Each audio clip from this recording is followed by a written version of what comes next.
Ya itulah biasnya hukum di Indonesia seperti itu. Kan itu ada rekayasa persekusi eksekusi. Kita waktu itu ya kejadiannya itu spontan saja. Dan istri saya itu malam-malam kan ngejak keluar. Untuk keluar makan malam begitu. Tahu-tahu kita sudah dihadang oleh gerombolan polisi. Saya katakan gerombolan. Jadi satu di antara ada polisi, ada preman. Jadi preman yang tidak berseragam. Akhirnya saya dipukuli rame-rame, lalu istri saya dibawa lari. Dan dibawa lari itu tidak dibawa di polsek. Nah, kita diintimidasi, katanya mau dibawa polsek Gabus, katanya mau dibawa Polres Pati, ternyata tidak. Istri saya diculik, dibawa dia, ya didemenilah begitu selama bertahun-tahun kumpul kebu. Lah kalau istri saya diculik, dibawa lari itu terus dikawin, malah tidak masalah, Mas. Saya khawatir istri saya dieksploitasi, tidak dipakai untuk pemuas seks saja, tetapi TPPO dijual sebagai pemuas seksual di karaokean atau di tempat lain. Jadi ini ada pelanggaran hukum oleh penegak hukum, Mas. Itu sudah saya sampaikan. Tapi polisi selalu pakai pasal berkelit. Katanya melindungi istri saya, melindungi dari KDRT dan lain sebagainya. Tidak bisa. Kalau KDRT harus dibuktikan KDRT-nya seperti apa, saya ditersangkakan, silahkan dicek, nggak berani. Akhirnya saya minta bantuan di Komnas HAM, saya minta ke Kompolnas, saya minta ke KPAI dan lain sebagainya. Karena kalau saya, kapasitas saya sendiri sebagai orang yang awam hukumnya, itu tidak digubris. Saya lapor di Polsek Winong, saya lapor di Polsek Tambak Romo, saya lapor di Polsek Gabus, saya lapor di Polsek Kayen, saya lapor di Polsek Sukolilo. Karena apa? Penculik bajingan eksekutor itu tadi adalah oknum anggota Polres Pati atas nama Bribka Bambang Permati. Dan itu sindikat narkoba, Mas.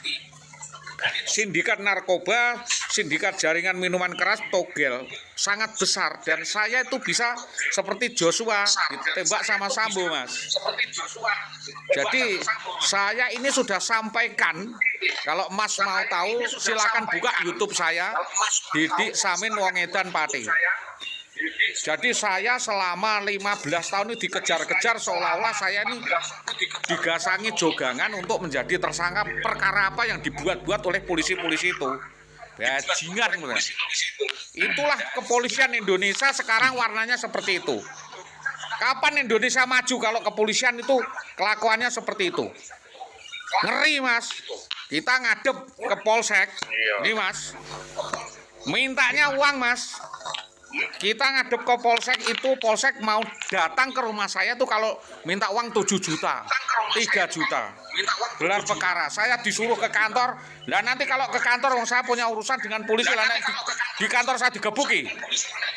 Kalau di kantor saya digejui ya repot malah. Kan begitu, Mas. Jadi istri saya itu demenan dengan polisi itu sudah lama. Ya saya tahu. Karena mungkin penghasilan saya terlalu kecil dan lain sebagainya atau alasan apapun, karena orang perempuan. Istri sah saya dibawa lari. Oknum anggota polisi saya laporkan ke polisi, yang nerima polisi. Nggak ada yang mau nanggapi, Mas. Nggak ada yang nanggapi. Di Polsek Winong, itu polisinya oknum anggota Polsek Sukolilo, Mas. Itu polisinya oknum anggota Polsek Sukolilo. Namanya BBPM.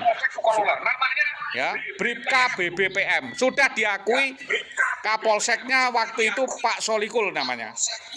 Dan kemarin saya cross check sama Pak Sahlan, Kapolsek memang benar pernah ada anggota itu. Kita lapor ke Propam mentah, Mas. Propam juga impoten. Propam Polres Pati Polda Jawa Tengah impoten. Malah memutar balik fakta. Mengatakan saya yang melakukan persepsi atau membuat opini yang mencemarkan polisi. Saya tidak takut. Saya minta kepada Pak Presiden Prabowo untuk mengungkap persekusi eksekusi yang terjadi di Mojolawaran Gabus ini, Mas. Ini wes.